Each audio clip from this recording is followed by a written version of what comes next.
Hey, it's Ray. Ray Langley at your service, virtual entertainer and wolf girl extraordinaire. Welcome back to The King in Yellow. How is everyone doing today?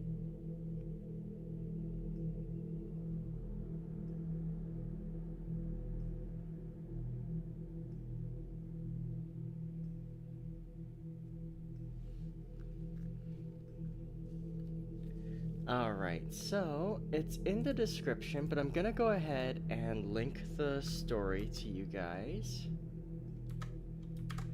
so that you can read along with me.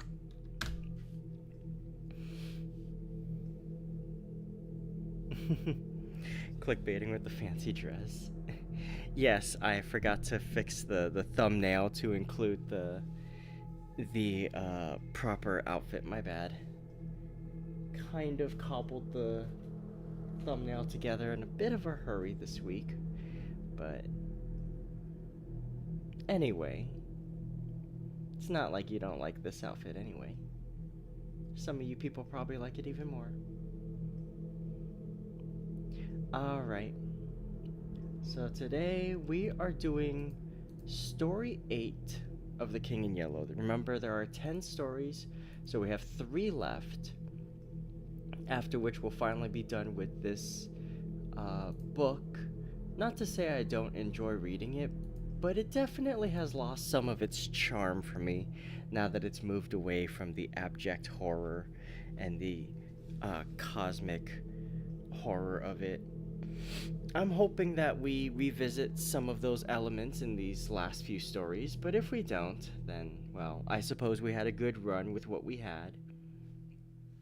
In any case, I'm gonna go ahead and get started. This is story number 8, The Street of the First Shell.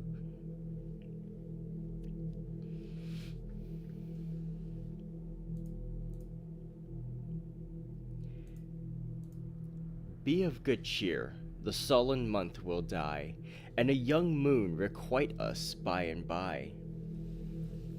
Look how the old one, meager, bent and wan, with age and fast is fainting from the sky. The room was already dark.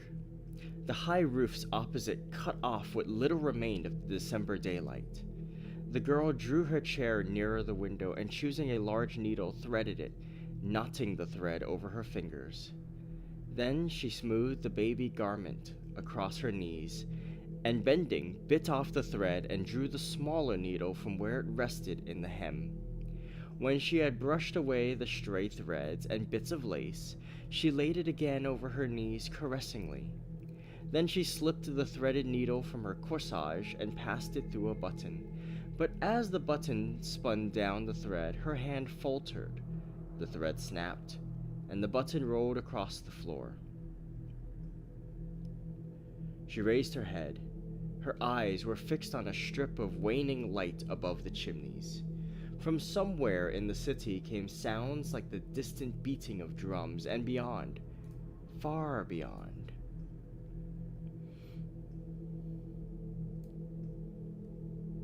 a vague muttering, now growing, swelling, rumbling in the distance like the pounding of surf upon the rocks, now like the surf again, receding, growling, menacing.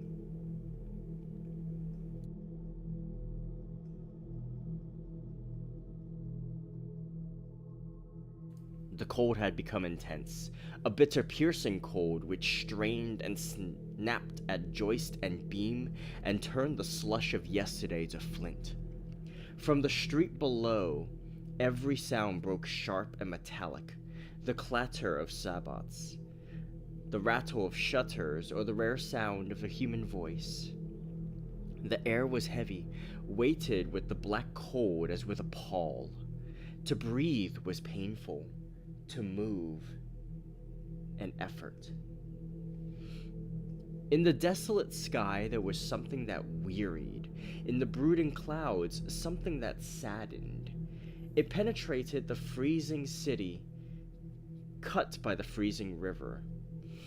The splendid city, with its towers and domes, its quays and bridges, and its thousand spires. It entered the squares. It seized the avenues and the palaces, stole across bridges, and crept among the narrow streets of the Latin Quarter. Gray under the gray of the December sky. Sadness, utter sadness. A fine, icy sleet was falling, powdering the pavement with a tiny crystalline dust. It sifted against the window panes and drifted in heaps along the sill. The light at the window had nearly failed, and the girl bent low over her work. Presently she raised her head, brushing the curls with her eyes. "Jack, dearest, don't forget to clean your palette," he said. "All right," and picking up the palette, sat down upon the floor in front of the stove. His head and shoulders were in a shadow, but the firelight fell across his knees and glimmered red on the blade of the palette knife. Full in the firelight beside him stood a color box. On the lid was carved, J. Trent, École des Beaux-Arts, 1870.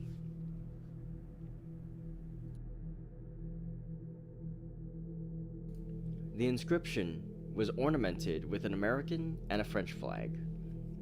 The sleet blew against the window panes, covering them with stars and diamonds, then, melting from the warmer air within, ran down and froze again in fern-like traceries. A dog whined, and the patter of small paws sounded on the zinc behind the stove. "Jack, dear, do you think Hercules is hungry?" The patter of paws was redoubled behind the stove. "He's whining," she continued nervously, "and if it isn't because he's hungry, it's because—" Her voice faltered. A loud humming filled the air. The windows vibrated. "Oh, Jack," she cried. "Another—" But her voice was drowned in the scream of a shell tearing through the clouds overhead. "That's the nearest yet," she murmured. "Oh, no," he answered cheerfully. "It probably fell way over by Montmartre." And as she did not answer, he said again with exaggerated unconcern, "They wouldn't take the trouble to fire at the Latin Quarter. Anyway, they haven't a battery that can hurt it." After a while, she spoke up brightly. "Jack, dear, when are you going to take me to see Monsieur West's statues?" "I will bet," he said, throwing down his palette and walking over to the window beside her, "that Colette has been here today." "Why?" she asked, opening her eyes very wide. Then, "Oh, it's too bad. Really, men are tiresome when they think they know everything, and I warn you that if Monsieur West is vain enough to imagine that Colette—" From the north another shell came whistling and quavering through the sky, passing above them with long-drawn screech which left the window singing. That, he blurted out, was too near for comfort. They were silent for a while, then he spoke again gaily. "Go on, Sylvia. And whither poor West?" But she only sighed. "Oh dear, I can never seem to get used to the shells." He sat down on the arm of the chair beside her. Her scissors fell jingling to the floor. She tossed the unfinished frock after them, and putting both arms about his neck, drew him down into her lap. "Don't go out tonight, Jack." He kissed her uplifted face. "You know I must. Don't make it hard for me." "But when I hear the shells and know you're out in the city—" "But they all fall in Montmartre." "They may all fall in the Beaux-Arts. You said yourself that two struck the Quai d'Orsay." "Here, mere accident." "Jack, have pity on me. Take me with you." And who will there be to get dinner?" She rose and flung herself on the bed. Oh, I can't get used to it. And I know you must go, but I beg you not to be late for dinner. If you knew what I suffer, I cannot help it, and you must be patient with me, dear. He said, "It is as safe there as it is in our own house." She watched him fill for her the alcohol lamp, and when he had lighted it and had taken his hat to go, she jumped up and clung to him in silence. After a moment he said, "Now, Sylvia, remember my courage is sustained by yours. Come, I must go." She did not move, and he repeated, "I must go." Then she stepped back, and he thought she was going to speak, and waited. But she only looked at him, and a little impatiently he kissed her again, saying, "Don't worry, dearest." When he had reached the last flight of stairs on his way to the street, a woman hobbled out of the housekeeper's lodge, waving a letter and calling, "Monsieur Jack! Monsieur Jack! This was left by Monsieur Fallowby." He took the letter, and leaning on the threshold of the lodge, read it. "Dear Jack, I believe Braith is dead broke, and I'm sure Fallowby is. Braith swears he isn't, and Fallowby swears he is. So you can draw your own conclusions. I've got a scheme for a dinner, and if it works, I'll let you fellows in. Yours faithfully, West. P.S. Fallowby has shaken Hartman and his gang, thank the Lord. There's something rotten there. Or maybe he's only a miser. P.P.S. I'm more desperately in love than ever, but I'm sure she does not care a straw for me."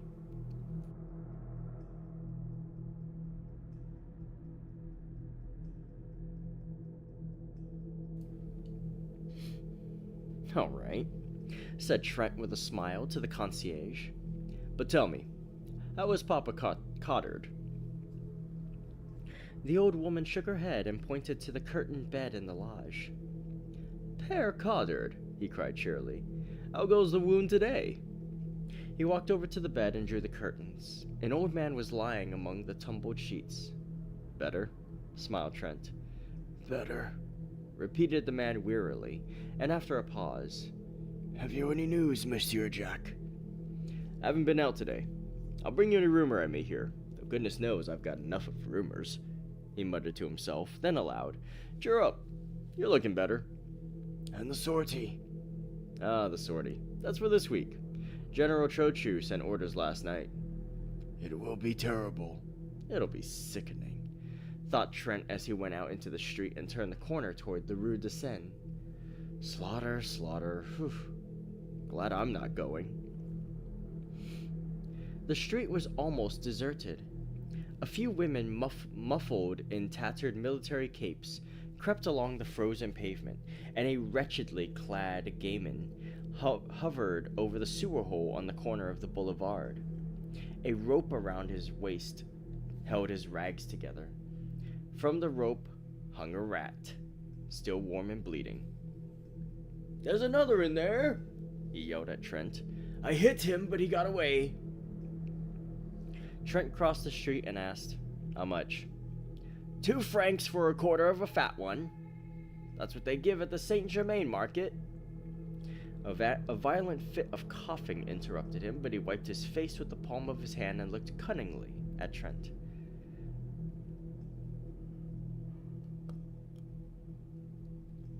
"Last week you could buy a rat for 6 francs, but..." And here he swore vilely. "The rats have quit the Rue de Seine, and they kill them now over by the new hospital.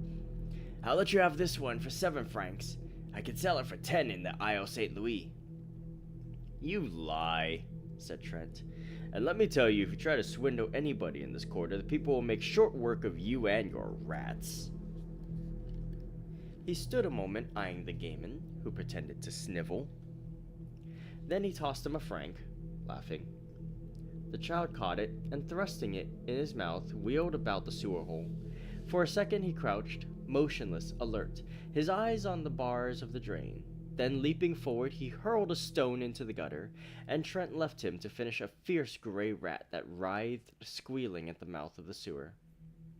Suppose Braith should come to that, he thought. Poor little chap. and worrying and hurrying, he turned in the dirty passage des Beaux-Arts and entered the third house to the left. "Monsieur is at home," quavered the old concierge. Home? A garret absolutely bare save for the iron bedstead in the corner and the iron basin and pitcher up on the floor. West appeared at the door, winking with such mystery, and motioned Trent to enter. Braith, who was painting in bed to keep warm, looked up, laughed, and shook hands. "Any news?" The perfunctory question was answered as usual by, "Nothing but the cannon." Trent sat down on the bed. "Where on earth did you get that?" he demanded, pointing to a half-finished chicken nestling in a wash basin. West grinned. "Are you millionaires, you two? Out with it." Braith, looking a little ashamed, began, "Oh, it's one of West's exploits," but was cut short by West, who said he would tell the story himself. "You see, before the siege, I had a letter of introduction to a type here, a fat banker, German-American variety. You know the species, I see. Well, of course, I forgot to present the letter, but this morning, judging it to be a favorable opportunity, I called on him. The villain lives in comfort. Fires in the ants' rooms. The Buttons finally condescends to carry my letter and card up, leaving me standing in the hallway, which I did not like. So I entered the first room I saw and nearly fainted at the sight of a banquet on a table by the fire. Down comes Buttons, very insolent. No, oh no, his master is not at home and is in fact too busy to receive letters of introduction just now. The siege and many business difficulties.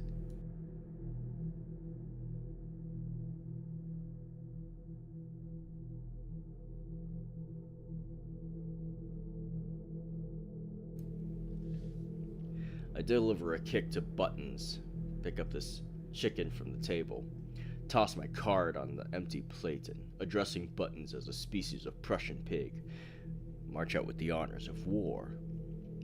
Trent shook his head. I forgot to say that Hartman often dines there, and I draw my own conclusions, continued West. Now about this chicken. Half of it is for Braith and myself, and half for Colette. But of course, you'll help me eat my part, because I'm not hungry.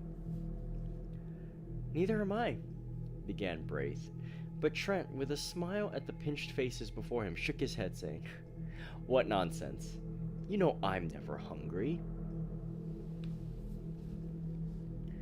West hesitated, reddened, and then slicing off Braith's portion, but not eating any himself, said goodnight and hurried away to number 470 Rue Serpente, where lived a pretty girl named Colette, orphan after Sedan, and heaven alone knew where she got the roses in her cheeks, for the siege came hard on the poor. That chicken will delight her. But I really believe she's in love with West, said Trent, then walking over to the bed. See here, old man. No dodging, you know. How much have you left? The other hesitated and flushed. Come, old chap, insisted Trent. Braith drew a purse from beneath his bolster and handed it to his friend with a simplicity that touched him. 7 sons, he counted. You make me tired. Why on earth don't you come to me? I take it ill, Braith. How many times must I go over the same thing and explain to you that because I have money, it is my duty to share it, and your duty and the duty of every American to share it with me? You can't get a cent. The city's blockaded, and the American minister has his hands full with all the German riffraff and deuce knows what. Why don't you act sensibly? I will, Trent, but it's an obligation that perhaps I can never even in part repay. I'm poor, and of course you'll pay me. If I were a surer, I would take your talent for security. When you're rich and famous, don't, Trent. All right. Only no more monkey business. He slipped a dozen gold pieces into the purse and, tucking it again under the mattress, smiled at Braith. "How old are you?" he demanded. 16. Trent laid his hand lightly on his friend's shoulder. "I'm 22, and I have the rights of a grandfather as far as you're concerned. You'll do as I say until you're 21. "Siege will be over by then, I hope," said Braith, trying to laugh, but the prayer in their hearts, "How long, O Lord, how long?" was answered by the swift scream of a shell soaring among the storm clouds of that December night.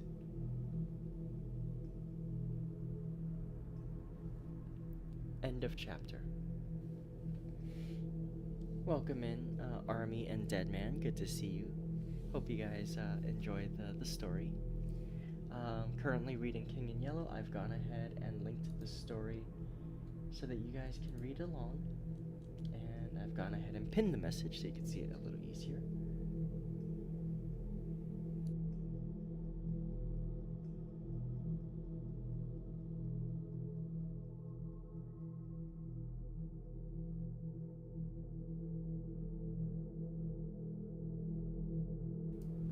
Okay, Chapter 2. West, standing in the doorway of a house in the Rue Serpentine, was speaking angrily. He said he didn't care whether Hartman liked it or not. He was telling him, not arguing with him.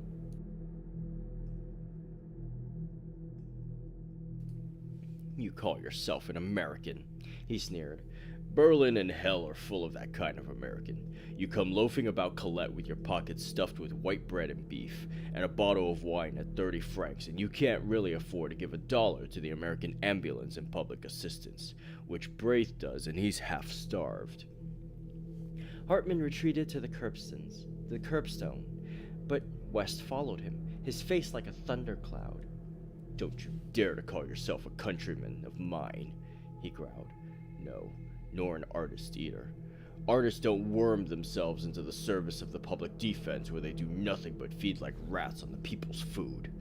And I'll tell you now," he continued, dropping his voice, for Hartman had started as though stung, "you better keep away from that Alsatian Brasier and the smug-faced thieves who haunt it.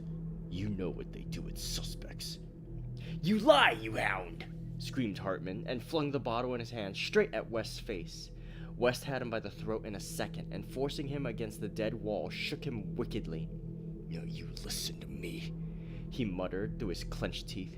"You are already a suspect, and I swear I believe you're a paid spy. It isn't my business to detect such vermin, and I don't intend to denounce you. But understand this. Colette don't like you, and I can't stand you. And if I catch you in the street again, I'll make it somewhat unpleasant. Get out, you sleek Prussian." Hartman had managed to drag a knife from his pocket, but West tore it from him and hurled him into the gutter. A gayman who had seen this burst into a peal of laughter, which rattled harshly in the silent street. Then everywhere windows were raised and rows of haggard faces appeared, demanding to know why people should laugh in the starving city. "Is it a victory?" murmured one. "Look at that," cried West as Hartman picked himself up from the pavement. "Look, you miser! Look at those faces!" But Hartman gave him a look which he never forgot and walked away without a word. Trent, who suddenly appeared at the corner, glanced curiously at West, who merely nodded toward his door, saying, "Come in. Fallopy's upstairs." "What are you doing with that knife?" demanded Fallopy as he and Trent entered the studio. West looked at his wounded hand, which still clutched the knife, but saying, "Cut myself by accident," tossed it into a corner and washed the blood from his fingers. Fallopy, fat and lazy, watched him without comment, but Trent, half divining how things had turned, walked over to Fallopy, smiling. "I've got a bone to pick with you," he said. "Where is it?" "I'm hungry," replied Fallopy with affected eagerness, but Trent, frowning, told him to listen. "How much did I advance you a week ago?" 380 francs, replied the other with a squirm of contrition. Where is it? Fallby began a series of intricate explanations, which were soon cut short by Trent. I know, you blew it in. You always blow it in. I don't care a rap what you did before the siege. I know you're rich and have a right to dispose of your money as you wish to, and I also know that generally speaking it's none of my business, but now it is my business, as I have to supply the funds until you get some more, which you won't until the siege is ended one way or another. I wish to share what I have, but I won't see it thrown out the window. Oh yes, of course I know you'll reimburse me, but that isn't the question. And anyway, it's the opinion of your friends, old man, that you'll not be worse off for a little abstinence from fleshly pleasures. You are positively a freak in this famine-cursed city of skeletons. I am rather stout, he admitted. Is it true you are out of money? Demanded Trent. Yes, I am, sighed the other. The sucking pig on the Rue Saint Honore. Is it there yet? Continued Trent. What? Stammered the feeble one. I thought so.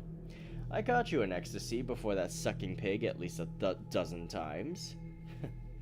Then laughing, he presented Fallby with a roll of 20-franc pieces, saying, If these go for luxuries, you must live on your own flesh. And went over to aid West, who sat beside the wash basin, binding up his hand. West suffered him to tie the knot, and then said, You remember yesterday when I left you and Braith to take the chicken to Colette? Chicken? Good heavens, moaned Fallby. Chicken, repeated West, enjoying Fallby's grief. That is, I must explain that things are changed. Colette and I are to be married. What about the chicken? Groaned Fallby. Shut up, laughed Trent, and slipping his arm through West, walked to the stairway. The poor little thing, said West. Just think, not a splinter of firewood for a week, and wouldn't tell me because she thought I needed it for my clay figure. Whew. When I heard it, I smashed that smirking clay nymph to pieces, and the rest can freeze and be hanged. After a moment, he added timidly, Won't you call on your way down and say bonsoir? It's number 17. Yes, said Trent, and he went out softly, closing the door behind. He stopped on the third landing, lighted a match, scanned the numbers over the row of dingy doors, and knocked at number 17. C'est toi, George? The door opened. Oh, pardon, Monsieur Jack. I thought it was Monsieur West. Then blushing furiously. Oh, and I see you've heard. Oh, thank you so much for your wishes. And I'm sure we love each other very much. And I'm dying to see Sylvia and tell her and... And what? Laughed Trent. I'm very happy, she sighed. He's pure gold, returned Trent, and then gaily, I want you and George to come and dine with us tonight. It's a little treat. You see, tomorrow is Sylvia's fete. She'll be 19. I've written to Thorne, and the Gurnalex will come with their cousin Odile. Fallby is engaged not to bring anybody but himself. The girl accepted shyly, charging him with loads of loving messages to Sylvia, and he said goodnight. He started up the street, walking swiftly, for it was bitter cold, and cutting across the Rue de la Lune, he entered the Rue de Seine. The early winter night had fallen, almost without warning, but the sky was clear and myriads of stars glittered in the heavens. The bombardment had become furious, a steady rolling thunder from the Prussian cannon, punctuated by the heavy shocks from Mont Valérien. The shells streamed across the sky, leaving trails like shooting stars, and now as he turned to look back, rockets blue and red flared above the horizon from the fort of Issy, and the fortress of the north flamed like a bonfire.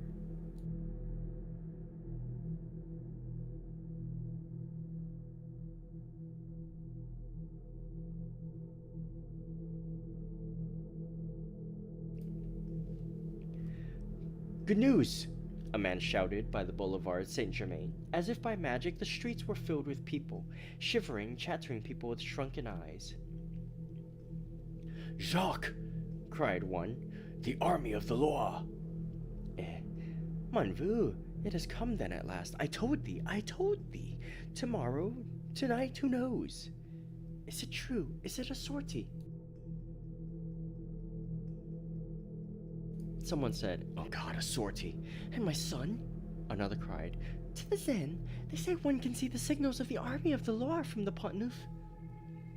There was a child standing near Trent who kept repeating, Mama, Mama, then tomorrow we may eat white bread.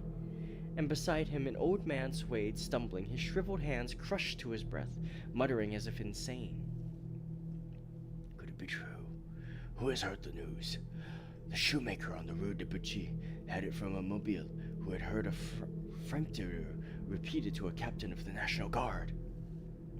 Trent followed the throng surging through the Rue de Seine to the river. Rocket after rocket clove the city, and now from Montmartre the cannon clanged, and the batteries on Montparnasse joined in with a crash. The bridge was packed with people. Trent asked, Who has seen the signs of the army of the Loire? We're waiting for them, was the reply. He looked toward the north. Suddenly, the huge silhouette of the Arc de Triomphe sprang into black relief against the flash of a cannon. The boom of the gun roared along the quay, and the old bridge vibrated. Again, over by the Pont de Joux, a flash and heavy explosion shook the bridge, and then the whole eastern bastion of the fortifications blazed and crackled, sending a red flame into the sky. Has anyone seen the signals yet? He asked again. We're waiting, was the reply. Yes, waiting, murmured a man behind him. Waiting, sick, starved, freezing, but waiting. Is it a sortie? They go gladly. Is it to starve? They starve. They have no time to think of surrender. Are they heroes, these Parisians? Answer me, Trent.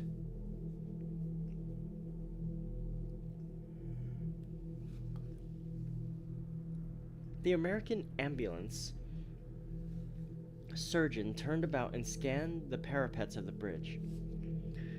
Any news, doctor? Asked Trent mechanically.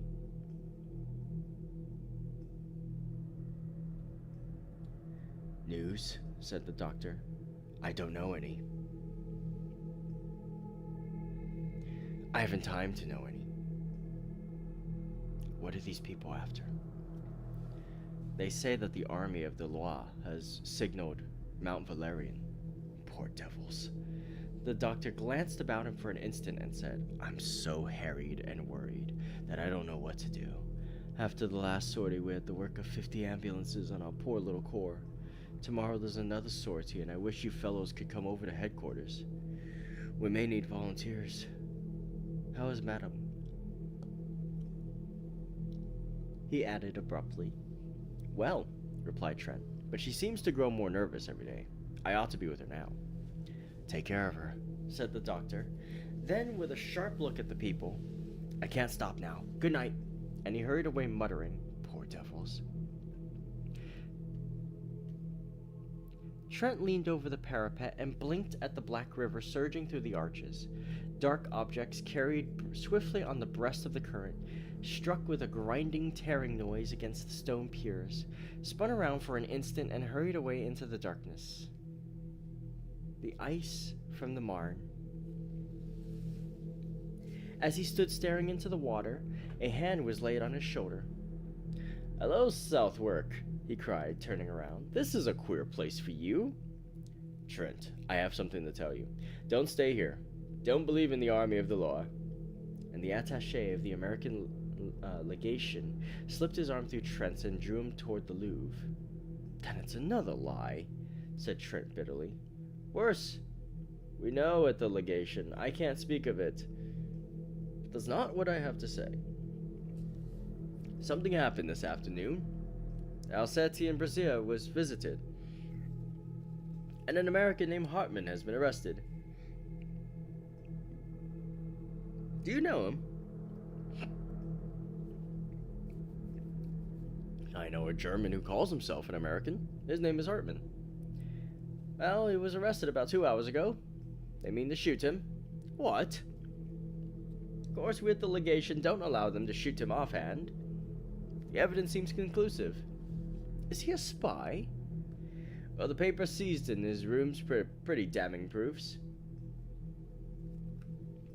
Besides, he was caught, they say, swindling the Public Food Committee. He drew rations for 50. How, I don't know.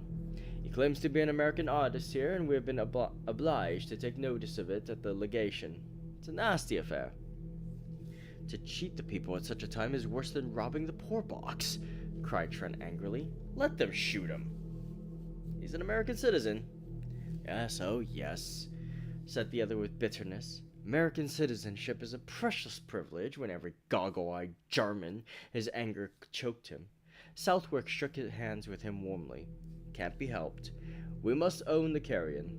I'm afraid you may be called upon to identify him as an American artist, he said with a ghost of a smile on his deep-lined face, and walked away through the Cour Lorraine.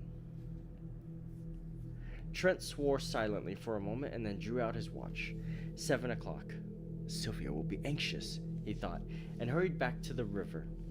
The crowd still huddled shivering on the bridge, a somber, pitiful congregation peering out into the night for the signals of the array of the Loire. And their hearts beat time to the pounding of the guns, their eyes lighted with each flash from the bastions, and hope rose with the drifting rockets. A black cloud hung over the fortifications.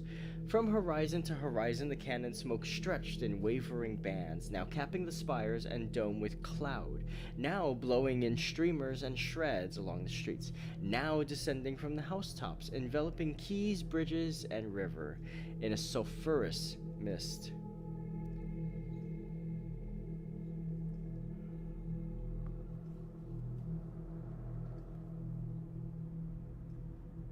And through the smoke pall, the lighting of the cannon played, while from time to time, a rift above showed a fathomless black vault set with stars.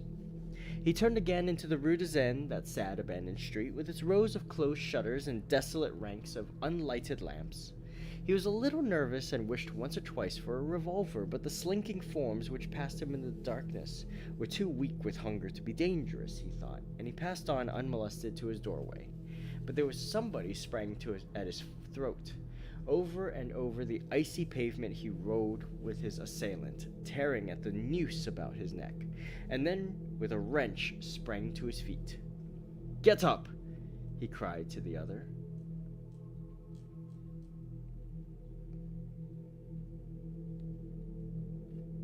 Slowly and with great deliberation, a small gamin picked himself out of the gutter and surveyed Trent with disgust. "It's a nice clean trick," said Trent. "A whelp of your age. You'll finish against a dead wall. Give me that cord." The urchin handed him the noose without a word. Trent struck a match and looked at his assailant. It was the rat killer of the day before. Thought so," he muttered. "Tiens, c'est toi?" said the gamin tranquilly. The impudence, the overpowering audacity of the ragamuffin took Trent's breath away. "Do you know, you young straggler," he gasped, "that they shoot thieves of your age?" The child turned a passionless face to Trent. "Shoot then." That was too much, and he turned on his heel and entered his hotel. Groping up the unlighted stairway, he at last reached his own landing and felt about in the darkness for the door. From his studio came the sound of voices, West's hearty laugh and Falaby's chuckle, and at last he found the knob, and pushing back the door, stood a moment confused by the light. "Hello, Jack," cried West. "You're a pleasant creature, inviting people to dine and letting them wait. Here's Falaby weeping with hunger." "Shut up," observed the latter. "Perhaps he's been out to buy a turkey." "He's been out garroting. Look at his noose," laughed Grinalik. "So now we know where you get your cash," added West. "Vive le coup de Père Francois." Trent shook hands with everybody and laughed at Sylvia's pale face. "I didn't mean to be late. I stopped on the bridge a moment to watch the bombardment. Were you anxious, Sylvia?" She smiled and murmured, "Oh no," but her hand dropped into his and tightened convulsively. "To the table!" shouted Fallowby and uttered a joyous whoop. "Take it easy," observed Thorn with a remnant of manners. "You're not the host, you know." Mary Gournelec, who had been chattering with Colette, jumped up and took Thorn's arm, and Monsieur Gournelec drew Odile's arm through his. Trent, bowing gravely, offered his own arm to Colette. West took in Sylvia, and Fallowby hovered anxiously in the rear.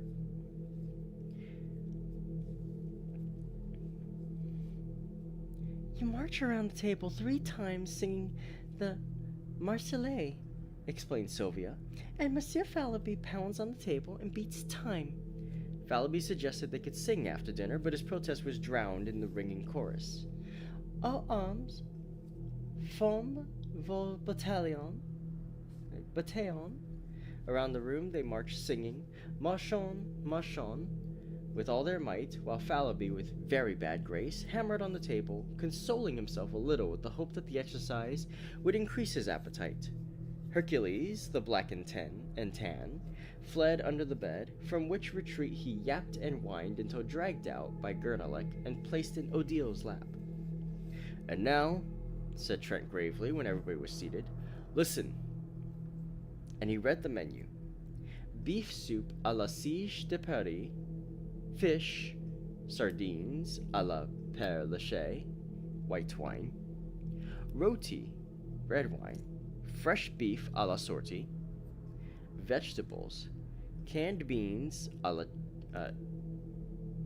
chespot, canned peas gravelotte, potatoes, irlandaise, miscellaneous, cold corned beef à la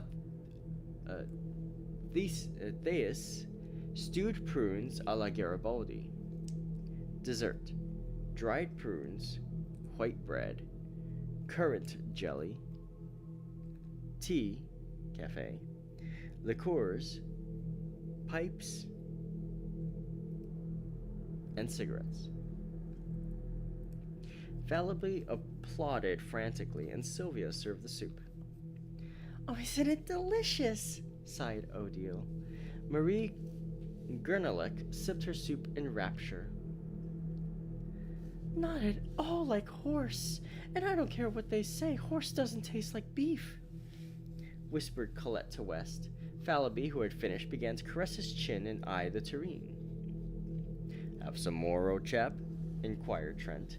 "Monsieur Fallowby cannot have any more," announced Sylvia. "I am saving this for the concierge." Fallowby transferred his eyes to the fish. The sardines, hot from the grill, were a great success. While the others were eating, Sylvia ran downstairs with the soup for the old concierge and her husband, and when she hurried back, flushed and breathless, and had slipped into her chair with a happy smile at Trent, that young man arose and silence fell over the table. For an instant he looked at Sylvia and thought he had never seen her so beautiful.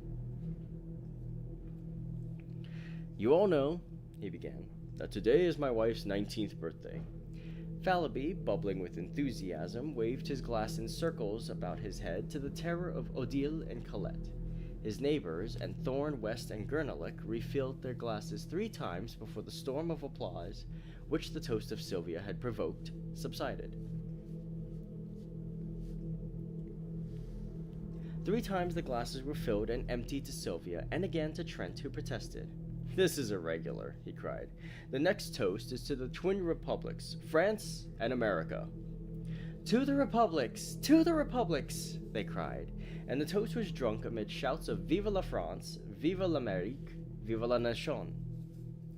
Then Trent, with a smile at West, offered the toast, "To a happy pair." And everybody understood, and Sylvia leaned over and kissed Colette while Trent bowed to West.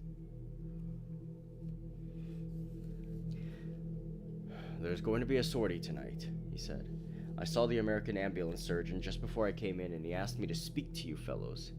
Any aid we can give him will not come amiss." Then, dropping his voice and speaking in English, "As for me, I shall go out with the ambulance tomorrow morning. There is, of course, no danger, but it's just as well to keep it from Sylvia." West nodded, Thorn and Gurnalik, who had heard, broke in and offered assistance, and Fallowby volunteered with a groan. "All right," said Trent rapidly. "No more now, but meet me at ambulance headquarters tomorrow morning at 8.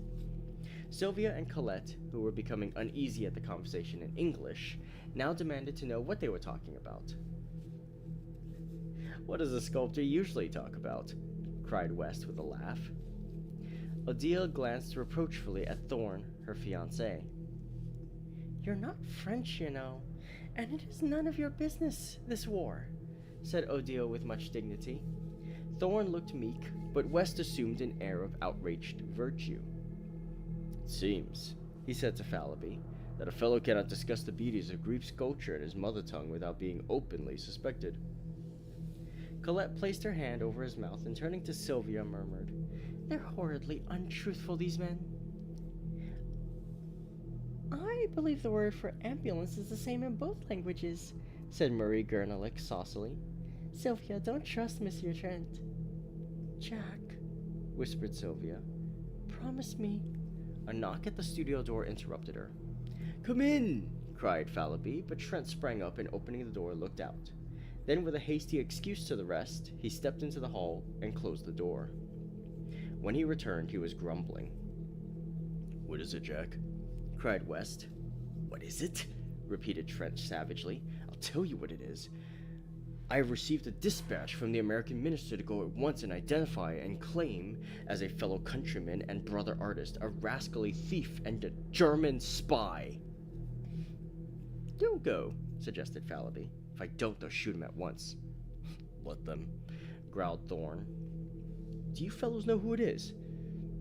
"Artman," shouted West, inspired. Sylvia sprang up, deathly white, but Odile slipped her arm around her and supported her to a chair, saying calmly, "Sylvia has fainted. It's the hot room. Bring some water."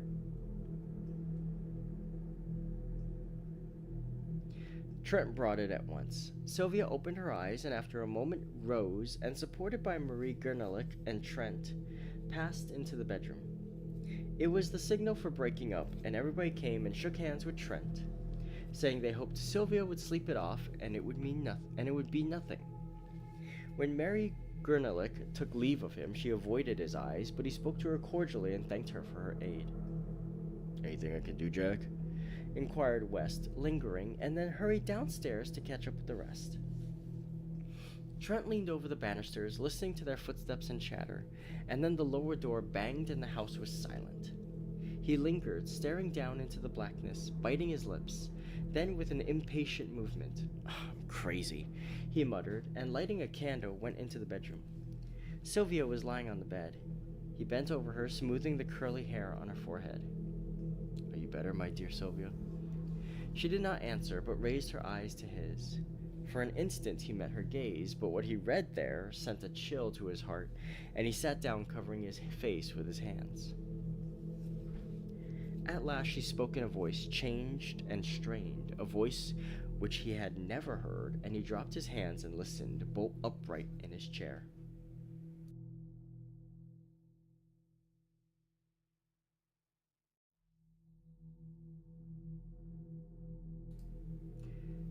"Jack, it has come at last. I have feared it and trembled. How often have I lain awake at night with this on my heart and prayed that I might die before you should ever know of it. For I love you, Jack, and if you go away I cannot live. I have deceived you. It happened before I knew you, but since that first day when you found me weeping in the Luxembourg and spoke to me, Jack, I have been faithful to you in every thought and deed. I loved you from the first and did not dare to tell you this, fearing that you would go away. And since then my love has grown, and oh, I've suffered, but I dared not tell you. And now you know, but you do not know the worst. For him, now, what do I care? He was cruel, oh so cruel."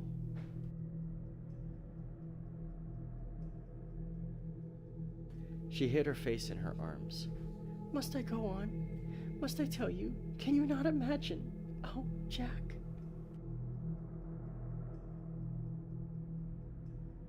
He did not stir.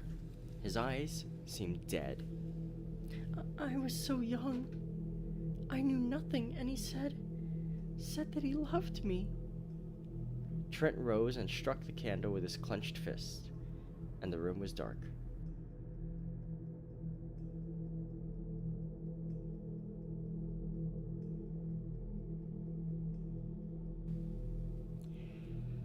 The bells of St. Sulpice tolled the hour, and she started up, speaking with feverish haste.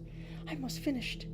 When you told me you loved me, you asked me nothing, but then, even then, it was too late. And that other life which binds me to him must stand forever between you and me. For there is another whom he has claimed, and is good to. He must not die. They cannot shoot him for that other's sake. Trent sat motionless, but his thoughts ran on in an interminable whirl. Sylvia, little Sylvia, who had shared with him his student life, who bore with him the dreary desolation of the siege without complaint. This slender, blue-eyed girl whom he was so quietly fond of, whom he teased or caressed as the whim suited, who sometimes made him the least bit impatient with her passionate devotion to him. Could this be the same Sylvia who lay weeping there in the darkness?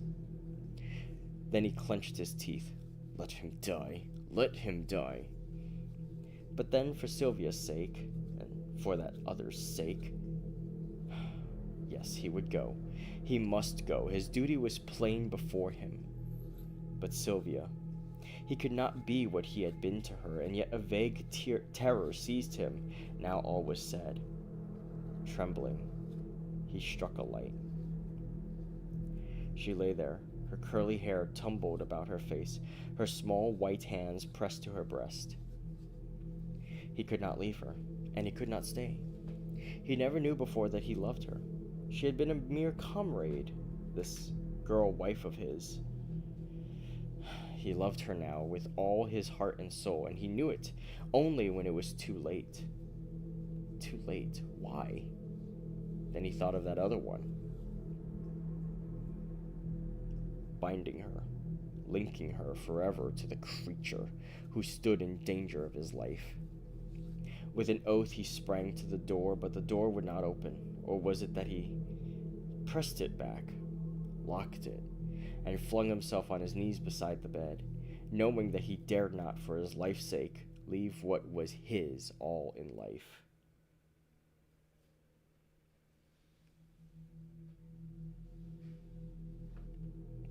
End of chapter. I'm gonna get some water. I'll be right back, and we'll continue with chapter 3.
Okay.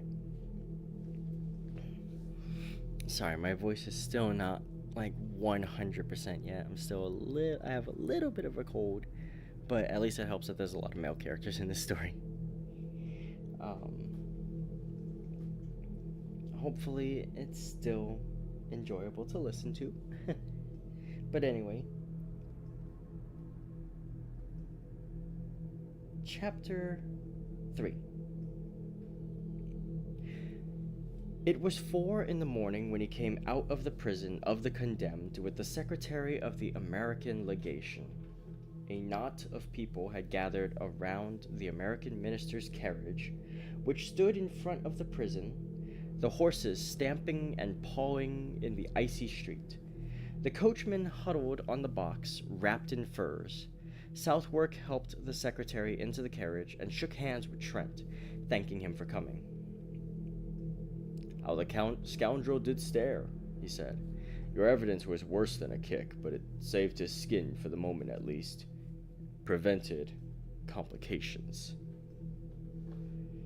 The secretary sighed. "We've done our part. Now let them prove him a spy and we wash our hands of him. Jump in, Captain. Come along, Trent." "I have a word to say to Captain Southwark. I won't detain him," said Trent hastily, and dropping his voice. "Southwark, help me now. You know the story from the blackguard. You know the child is at his rooms. Get it and take it to my own apartment, and if he is shot, I will provide a home for it." "I understand," said the captain gravely. "Will you do this at once?"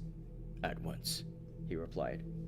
Their hands met in a warm clasp, and then Captain Southwark climbed into the carriage, motioning Trent to follow, but he shook his head, saying goodbye, and the carriage rolled away. He watched the carriage to the end of the street, then started toward his own quarter, but after a step or two, hesitated, stopped, and finally turned away in the opposite direction. Something, perhaps it was the sight of the prisoner he had so recently confronted, nauseated him. He felt the need of solitude and quiet to collect his thoughts. The events of the evening had shaken him terribly, but he would walk it off, forget, bury everything, and then go back to Sylvia.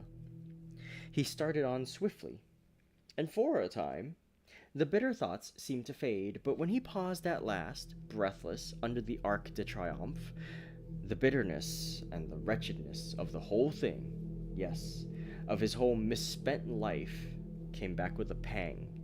Then the face of the prisoner, stamped with the horrible grimace of fear, grew in the shadows before his eyes.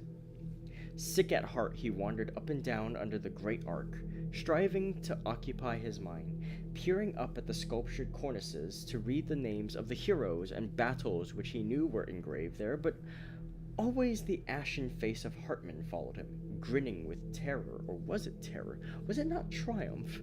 At the thought he leaped like a man who feels a knife at his throat, but after a savage tramp around the square, came back again and sat down to battle with his misery. The air was cold, but his cheeks were burning with angry shame. Shame? Why? Was it because he had married a girl whom chance had made a mother? Did he love her? Was this miserable bohemian existence, then, his end and aim in life? He turned his eyes upon the secrets of his heart and read an evil story, the story of the past, and he covered his face for shame, while keeping time to the dull pain throbbing in his heart, and read. Let's see. Hold on. Did I skip a line? Oh, I might have. He turned his eyes upon the secrets of his heart and read an evil story, the story of the past, and he covered his face for shame, while keeping time to the dull pain throbbing in his head. His heart beat out the story for the future, shame and disgrace. Roused at last from a lethargy which had begun to numb the bitterness of his thoughts, he raised his head and looked about. A sudden fog had settled in the streets. The arches of the arc were choked with it. He would go home. A great horror of being alone seized him, but he was not alone. The fog was peopled with phantoms. All around him in the mist they moved, drifting through the arches in lengthening lines, and vanished, while from the fog others rose up, swept past, and were engulfed. He was not alone, for even at his side they crowded, touched him, swarmed before him, beside him, behind him, pressed him back, seized and bore him with them through the mist. Down a dim avenue, through lanes and alleys white with fog, they moved, and if they spoke, their voices were dull as the vapor which shrouded them. At last, in front, a bank of masonry and earth cut by a massive iron barred gate towered up in the fog. Slowly and more slowly they glided, shoulder to shoulder and thigh to thigh, then all movement ceased. A sudden breeze stirred the fog. It wavered and eddied. Objects became more distinct. A pallor crept above the horizon, touching the edges of the watery clouds, and drew dull sparks from 1,000 bayonets. Bayonets. They were everywhere, cleaving the fog or flowing beneath it in rivers of steel. High on the wall of masonry and earth, a great gun loomed, and around it, figures moved in silhouette. Below, a broad torrent of bayonets swept through the iron-barred gateway. Out into the shadowy plain, it became lighter. Faces grew more distinct among the marching masses, and he recognized one. You! Felipe! The figure turned its head. Trent cried, "Is there room for me?" But the other only waved his arm in a vague adieu and was gone with the rest. Presently the cavalry began to pass, squadron on squadron, crowding out into the darkness. Then many cannon, then an ambulance, then again the endless lines of bayonets. Beside him a cuirassier sat on his steaming horse, and in front, among a group of mounted officers, he saw a general with the astrakhan collar of his dolman turned up about his bloodless face. Some women were weeping near him, and one was struggling to force a loaf of black bread into a soldier's haversack. The soldier tried to aid her, but the sack was fastened and his rifle bothered him, so Trent held it, while the woman unbuttoned the sack and forced in the bread, now all wet with her tears. The rifle was not heavy. Trent found it wonderfully manageable. Was the bayonet sharp? He tried it. Then a sudden longing, a fierce, imperative desire took possession of him. "Chouette!" cried a gamin, clinging to the barred gate. "Encore! Toi, mon vieux!" Trent looked up, and the rat killer laughed in his face. But when the soldier had taken the rifle again, and thanking him, ran hard to catch his battalion, he plunged into the throng about the gateway. "Are you going?" he cried to a marine who sat in the gutter bandaging his foot. "Yes." Then a girl, a mere child, caught him by the hand and led him into the cafe which faced the gate. The room was crowded with soldiers, some white and silent, sitting on the floor, others groaning on the leather-covered settees. The air was sour and suffocating. "Choose," said the girl with a little gesture of pity. "They can't go." In a heap of clothing on the floor he found a capote and a kepi. She helped him buckle his knapsack, cartridge box, and belt, and showed him how to load the chassepot rifle, holding it on her knees. When he thanked her, she started to her feet. "You are a foreigner." "American," he said, moving toward the door, but the child barred his way. "I am a Breton. My father is up there with the cannon of the Marine. He will shoot you if you are a spy." They faced each other for a moment. Then, sighing, he bent over and kissed the child. "Pray for France, little one," he murmured, and she repeated with a pale smile, "For France and you, beau monsieur." He ran across the street and through the gateway. Once outside, he edged into line and shouldered his way along the road. A corporal passed, looked at him, repassed, and finally called an officer. "You belong to the 60th, growled the corporal, looking at the number on his kepi. "We have no use for francs-tireurs," added the officer, catching sight of his black trousers. "I wish to volunteer in place of a comrade," said Trent, and the officer shrugged his shoulders and passed on. Nobody paid much attention to him, one or two merely glancing at his trousers. The road was deep with slush and mud-plowed and torn by wheels and hoofs. A soldier in front of him wrenched his foot in an icy rut and dragged himself to the edge of the embankment, groaning. The plain on either side of them was gray with melting snow. Here and there, behind dismantled hedgerows, stood wagons, bearing white flags with red crosses. Sometimes the driver was a priest in a rusty hat and gown, sometimes a crippled mobile. Once they passed a wagon driven by a sister of charity. Silent, empty houses with great rents in their walls and every window blank huddled along the road. Further on within the zone of danger, nothing of human habitation remained except here and there a pile of frozen bricks, or a blackened cellar choked with snow. For some time, Trent had been annoyed by the man behind him, who kept treading on his heels. Convinced at last that it was intentional, he turned to remonstrate and found himself face to face with a fellow student from the Beaux Arts. Trent stared. "I thought you were in the hospital." The other shook his head, pointing to his bandaged jaw. "I see. You can't speak. Can I do anything?" The wounded man rummaged in his haversack and produced a crust of black bread. "He can't eat it. His jaw is smashed, and he wants you to chew it for him," said the soldier next to him. Trent took the crust and, grinding it in his teeth morsel by morsel, passed it back to the starving man.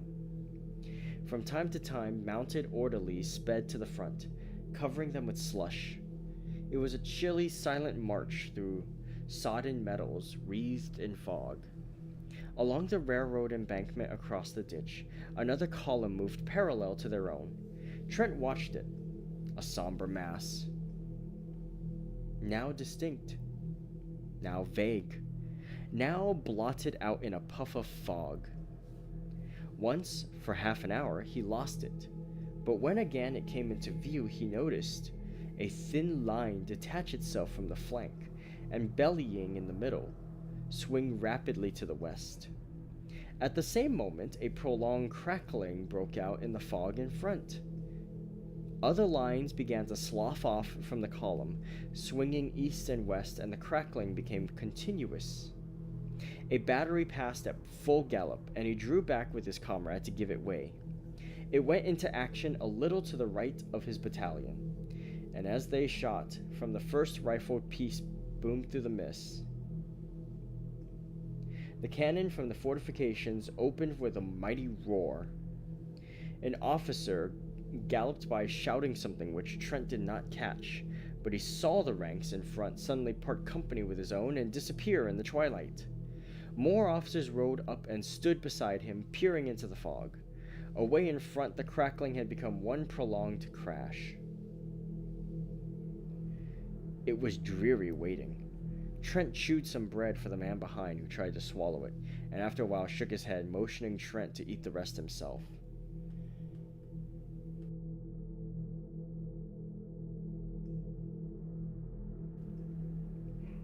A corporal offered him a little brandy, and he drank it.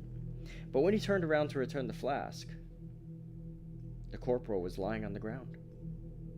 Alarmed, he looked at the soldier next to him. He shrugged his shoulders and opened his mouth to speak, but something struck him, and he rolled over and over into the ditch below. At that moment, the horse of one of the officers gave a bound and backed into the battalion. Lashing out with his heels, one man was ridden down, another was kicked in the chest and hurled through the ranks. The officer sank his spurs into the horse and forced him to the front again, where he stood trembling. The cannonade seemed to draw nearer. A staff officer, riding slowly up and down the battalion, suddenly collapsed in his saddle and clung to his horse's mane. One of his boots dangled, crimsoned and dripping from the stirrup. Then out of the mist, in front, men came running. The roads, the fields, the ditches were full of them, and many of them fell. For an instant he imagined he saw horsemen riding about like ghosts in the vapors beyond, and a man behind him cursed horribly, declaring that he too had seen them, and that they were Uhlans. But the battalion stood inactive, and the mist fell again over the meadows.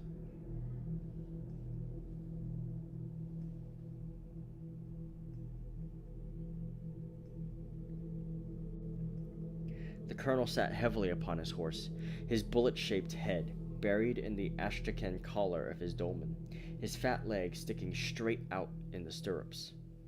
The buglers clustered about him with bugles poised, and behind him a staff officer in a pale blue jacket smoked a cigarette and chatted with a captain of hussars. From the road in front came the sound of furious galloping, and an orderly reined up beside the colonel, who motioned him to the rear without turning his head.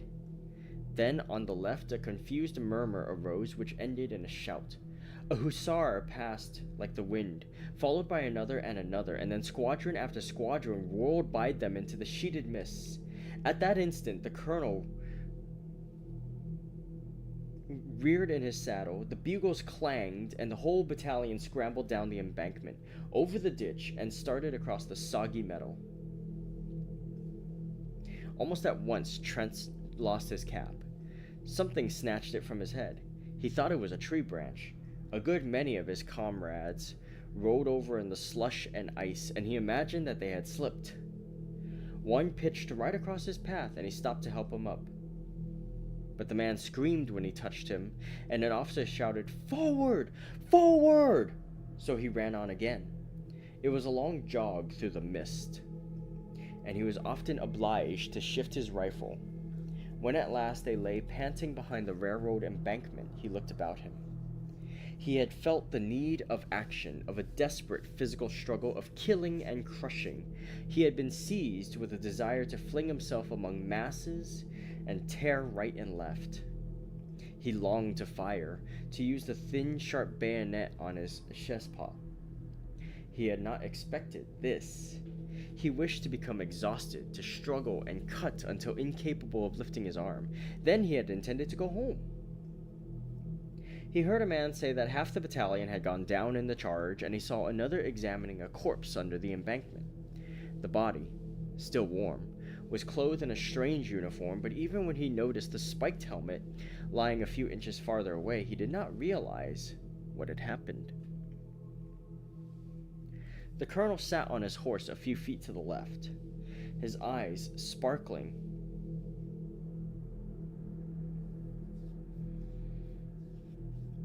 under a crimson kepi.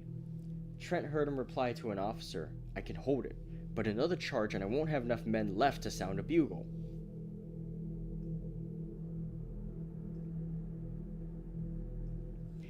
"Were the Prussians here?" Trent asked of a soldier who sat wiping the blood trickling from his hair. "Yes, the hussars cleaned them out. We caught their crossfire." "We're supporting a battery on the embankment," said another. Then the battalion crawled over the embankment and moved along the lines of twisted rails. Trent rolled up his trousers and tucked them into his woolen socks, but they halted again, and some of the men sat down on the dismantled railroad track. Trent looked for his wounded comrade from the bow arts. He was standing in his place, very pale. The cannonade had become terrific. For a moment, the mist lifted. He caught a glimpse of the 1st Battalion motionless on the railroad track in front, of regiments on either flank, and then as the fog settled again, the drums beat and the music of the bugles began away on the extreme left. A restless movement passed among the troops. The colonel threw up his arm, the drums rolled, and the battalion moved off through the fog. They were near the front now, for the battalion was firing as it advanced. Ambulances galloped along the base of the embankment to the rear, and the hussars passed and repassed like phantoms. They were in the front at last, for all about them was movement and turmoil, while from the fog, close at hand, came cries and groans and crashing volleys. Shells fell everywhere, bursting along the embankment, splashing them with frozen slush. Trent was frightened. He began to dread the unknown, which lay there crackling and flaming in obscurity. The shock of the cannon sickened him. He could even see the fog light up with a dull orange as the thunder shook the earth. It was near, he felt certain, for the colonel shouted, "Forward!" and the 1st Battalion was hastening into it. He felt its breath. He trembled, but hurried on. A fearful discharge in front terrified him. Somewhere in the fog, men were cheering, and the colonel's horse, streaming with blood, plunged about in the smoke. Another blast and shock, right in his face, almost stunned him, and he faltered. All the men to the right were down. His head swam. The fog and smoke stupefied him. He put out his hand for a support and caught something. It was the wheel of a gun carriage, and the man sprang from behind it, aiming a blow at his head with a rammer, but stumbled back shrieking with a bayonet through his neck, and Trent knew that he had killed.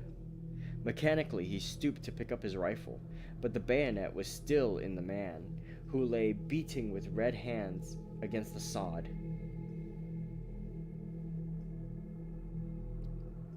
It sickened him, and he leaned on the cannon. Men were fighting all around him now, and the air was foul with smoke and sweat. Somebody seized him from behind, and another in front, but others in turn seized them or struck them solid blows. The click, click, click of bayonets infuriated him, and he grasped the rammer and struck out blindly until it was shivered to pieces. A man threw his arm around his neck and bore him to the ground, but he throttled him and raised himself on his knees. He saw a comrade seize the cannon and fall across it with his skull crushed in. He saw the colonel tumble clean out of his saddle into the mud. Then consciousness fled. When he came to himself, he was lying on the embankment among the twisted rails. On every side huddled men who cried out and cursed and fled away into the fog, and he staggered to his feet and followed them. Once he stopped to help a comrade with a bandaged jaw, who could not speak but clung to his arm for a time, and then fell dead in the freezing mire, and again he aided another, who groaned, "Trent, c'est moi, Philippe," until a sudden volley in the mist relieved him of his charge.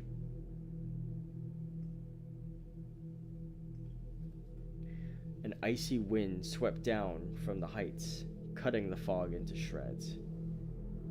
For an instant, with an evil leer, the sun peered through the naked woods of Vincennes, sank like a blood clot in the battery smoke, lower, lower, into the blood-soaked plain.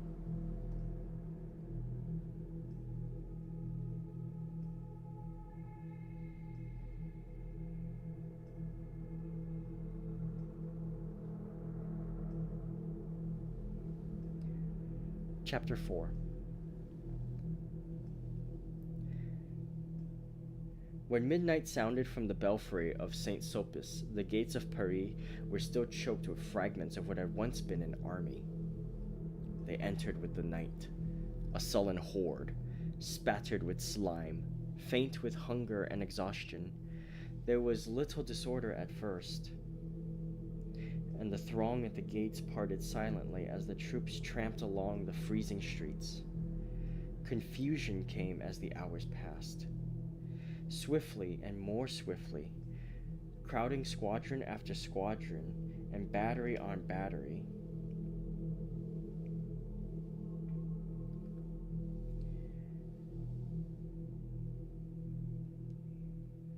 Horses plunging and caissons jolting, the remnants from the front surged through the gates. A chaos of cavalry and artillery struggling for the right of way. Close upon them stumbled the infantry. Here, a skeleton of a regiment, marching with a desperate attempt at order. There, a riotous mob of mobiles, crushing their way to the streets. Then a turmoil of horsemen, cannon, troops without, officers without men. Then again, a line of ambulances, the wheels groaning under their heavy loads. Dumb with misery, the crowd looked on. All through the day the ambulances had been arriving, and all day long the ragged throng whimpered and shivered by the barriers. At noon the crowd was increased tenfold, filling the squares about the gates, and swarming over the inner fortifications. At 4 o'clock in the afternoon the German batteries suddenly wreathed themselves in smoke, and the shells fell fast on Mount Parnasse. At 20 minutes after 4, 2 projectiles struck a base, and struck a house in the Rue de Bac, and a moment later the first shell fell in the Latin Quarter.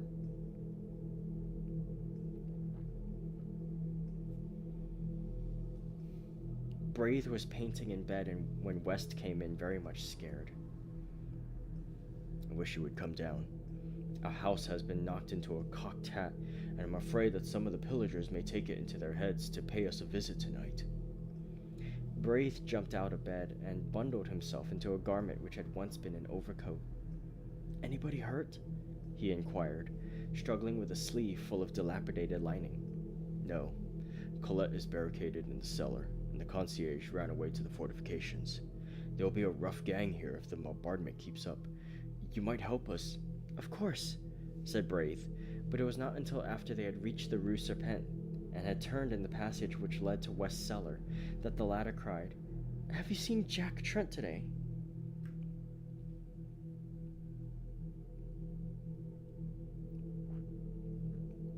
"No," replied Braith, looking troubled. "He was not at ambulance headquarters." "He stayed to take care of Sylvia, I suppose." A bomb came crashing through the roof of a house at the end of the alley and burst in the basement, showering the street with slate and plaster. A second struck a chimney and plunged into the garden, followed by an avalanche of bricks, and another exploded with a deafening report in the next street. They hurried along the passage to the steps which led to the cellar. Here again, Braith stopped. "Don't you think I'd better run up to see if Jack and Sylvia are well entrenched? I can get back before dark." "No. Go in and find Colette, and I'll go." No, let me go. There's no danger." "I know it," replied West calmly, and dragging Braith into the alley, pointed to the cellar steps. The iron door was barred. "Colette! Colette!" he called. The door swung inward, and the girls sprang up the stairs to meet them. At that instant, Braith, glancing behind him, gave a startled cry, and pushing the two before him into the cellar, jumped down after them and slammed the iron door. A few seconds later, a heavy jar from the outside shook the hinges. "They're here," muttered West, very pale. "That door," observed Colette calmly, "will hold forever." Braith examined the low iron structure, now trembling with the blows rained on it from without. West glanced anxiously at Colette, who displayed no agitation, and this comforted him.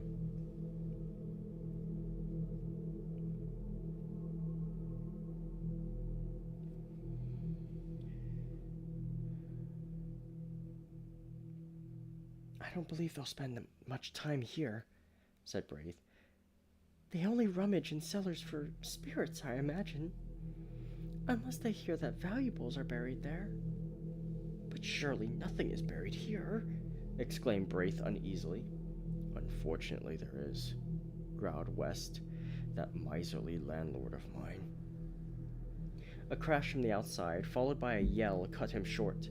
Then blow after blow shook the doors until there came a sharp snap, a clinking of metal, and a triangular bit of iron fell inwards, leaving a hole through which struggled a ray of light. Instantly, West knelt, and shoving his revolver through the aperture, fired every cartridge. For a moment, the alley resounded with the racket of the revolver, then absolute silence followed. Presently, a single questioning blow fell upon the door, and a moment later, another, and then a sudden crack zigzagged across the iron plate. "Here," said West, seizing Colette by the wrist. "You follow me, Braith." And he ran swiftly toward a circular spot of light at the further end of the cellar. The spot of light came from a barred manhole above. West motioned Braith to mount on his shoulders. "Push it over. You must." With little effort, Braith lifted the barred cover, scrambled out on his stomach, and easily raised Colette from West's shoulders. "Quick, old chap!" cried the latter. Braith twisted his legs around a fence chain and leaned down again. The cellar was flooded with a yellow light, and the air reeked with the stench of petroleum torches. The iron door still held, but a whole plate of metal was gone, and now as they looked, a figure came creeping through holding a torch. "Quick!" whispered Braith. "Jump!" And West hung dangling until Colette grasped him by the collar, and he was dragged out. Then her nerves gave way and she wept hysterically, but West threw his arm around her and led her across the gardens into the next street, where Braith, after replacing the manhole cover and piling some stone slabs from the wall over it, rejoined them. It was almost dark. They hurried through the street, now only lighted by burning buildings or the swift glare of the shells. They gave wide berth to the fires, but at a distance saw the flitting forms of pillagers among the debris. Sometimes they passed a female fury crazed with drink, shrieking anathemas upon the world, or some slouching lout whose blackened face and hands betrayed his share in the work of destruction. At last they reached the Zen and passed the bridge, and then Braith said, "I must go back. I'm not sure of Jack and Sylvia." As he spoke, he made way for a crowd which came trampling across the bridge and along the river wall by the D'Orsay barracks. In the midst of it, West caught the measured tread of a platoon. A lantern passed, a file of bayonets, then another lantern which glimmered on the deathly face behind, and gasped, "Hartman!" And he was gone. They peered fearfully across the embankment, holding their breath. There was a shuffle of feet on the quay, and the gate on the barracks slammed. A lantern shone for a moment at the postern. The crowd pressed to the grill. Then came the clang of the volley from the stone parade. One by one, the petroleum torches flared up along the embankment, and now the whole square was in motion. Down from the Champs-Élysées and across the Place de la Concorde straggled the fragments of the battle, a company here and a mob there. They poured in from every street, followed by women and children, and a great murmur, borne on the icy wind, swept through the Arc de Triomphe and down the dark avenue. Perdu! Perdu! A ragged end of a battalion was pressing past, the specter of annihilation. West groaned. Then a figure sprang from the shadowy ranks and called West's name, and when he saw it was Trent, he cried out. Trent seized him, white with terror. "Sylvia?" West stared speechless, but Colette moaned, "Oh, Sylvia, Sylvia, and they're shelling the quarter." "Trent!" shouted Braith, but he was gone and they could not overtake him. The bombardment ceased as Trent crossed the boulevard Saint-Germain, but the entrance to the Rue de Seine was blocked by a heap of smoking bricks. Everywhere the shells had torn great holes in the pavement.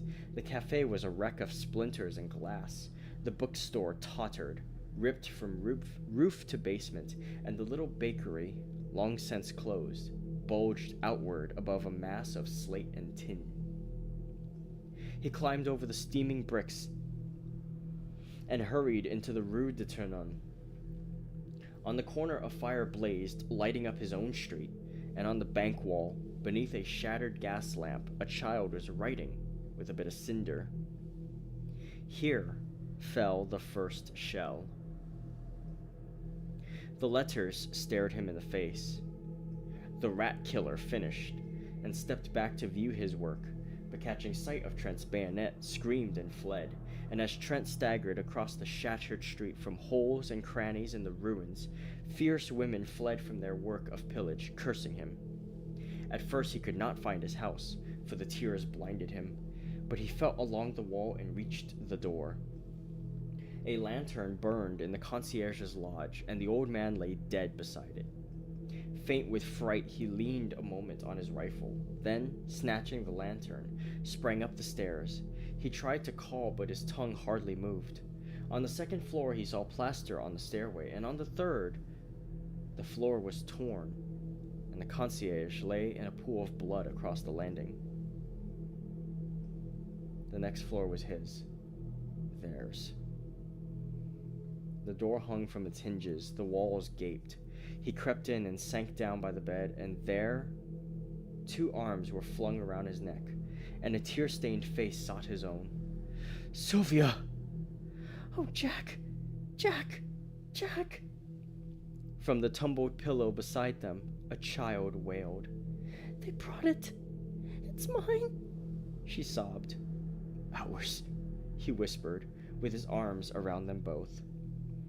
Then, from the stairs below, came Braith's anxious voice. "Trent! Is all well?"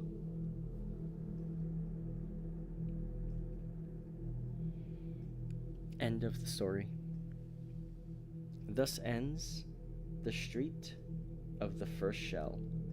Story number 8 in The King in Yellow.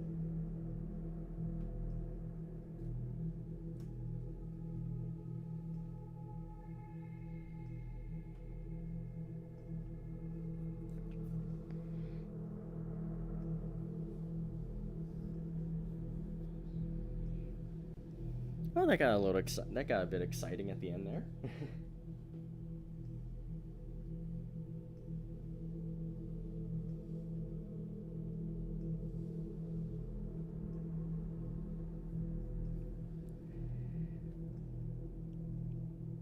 That was actually that was not a bad short story, but it just still doesn't feel like it fits the King in Yellow.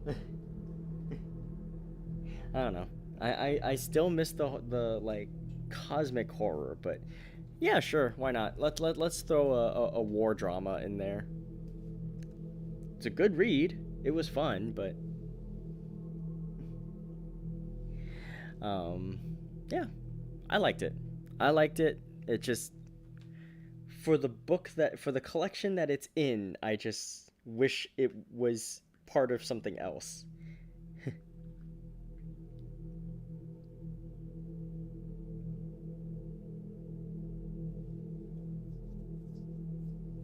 Um, but that was pretty cool. I was waiting for the baby to be an Eldritch horror. Well, they didn't actually show the baby.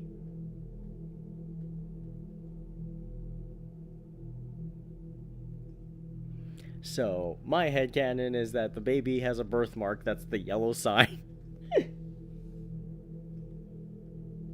Wait a minute, you just said that too. Holy shit.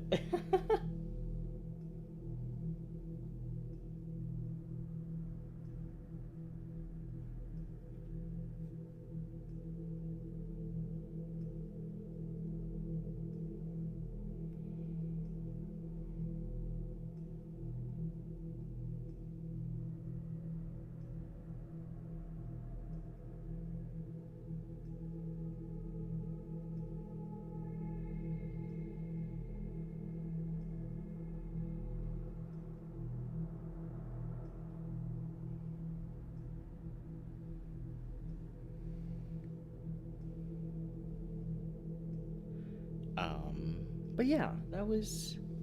Sorry, I'm just kind of digesting the story because, like,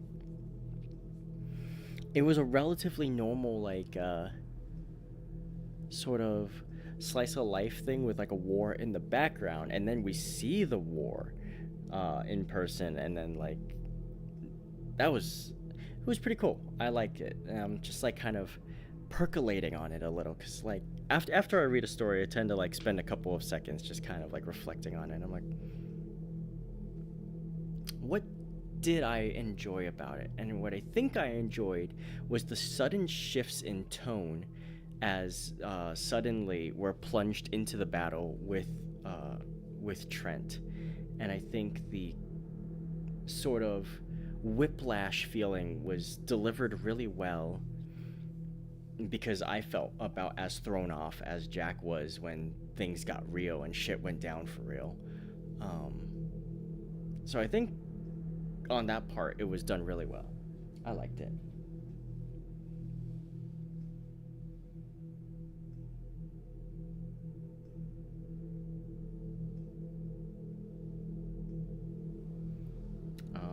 Let's see.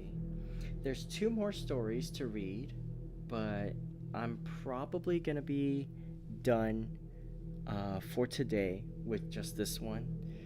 Next one is called The Street of Our Lady of the Fields, and it is.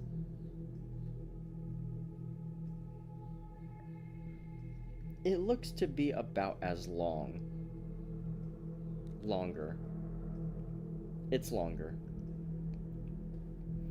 Um. Yeah, the last two stories are actually fairly long. So next week I will do story number 9. And, yeah.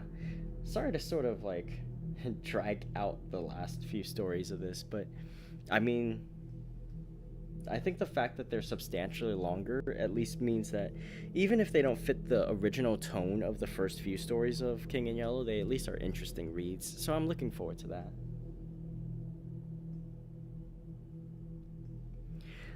Aside from that, tomorrow we're going to finish up the Ace Attorney case recipe for Turnabout. We're going to be doing the trial portion. And then on Thursday, I will be trying out Guilty Gear Strive for the first time. I'm basically going to be working my way through the Arxis library that I purchased via the Humble Bundle, um, the Evil Humble Bundle, um, that is currently still ongoing. There are 3 days left. I'm going to link that in the chat right now.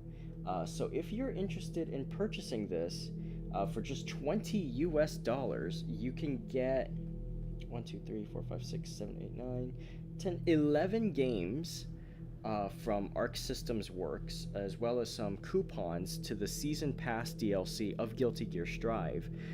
I personally can't justify getting the Season Passes yet, even with the discount, because I am a completionist, and if I get one, I have to get them all, and that will stack.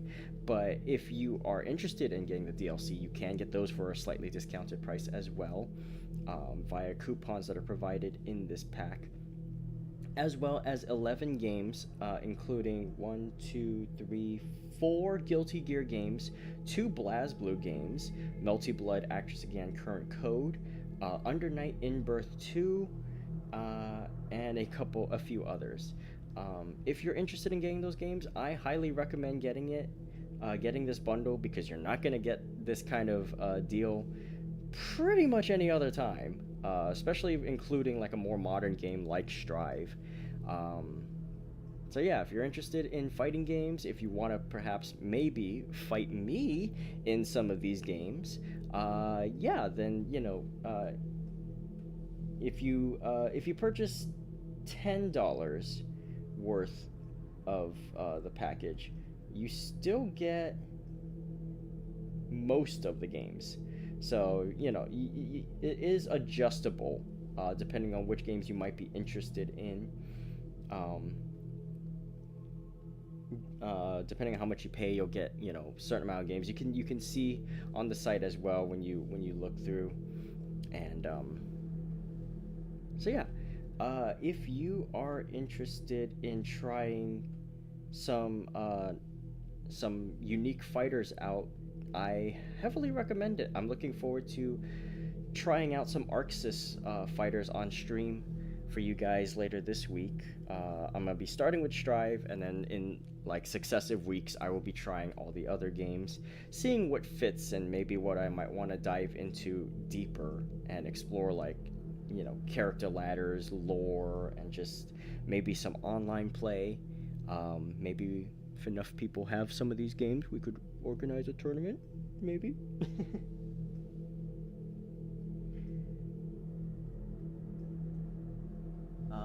But yeah, so I'm not sponsored by Humble Bundle to promote this or anything. I just genuinely want to get more people into fighting games, kind of sharing the mission statement that Woolly Versus has. Get into fighting games. I need more people into fighting games so that I can fight more people in them. The FGC scene lives and dies on newcomers, and more people being interested. So I hope if you've enjoyed any of my fighting game streams so far, I hope it's like given you perhaps an interest in the medium, in the genre. And if it has, yeah, why not just throw a few bucks at it, give it a try.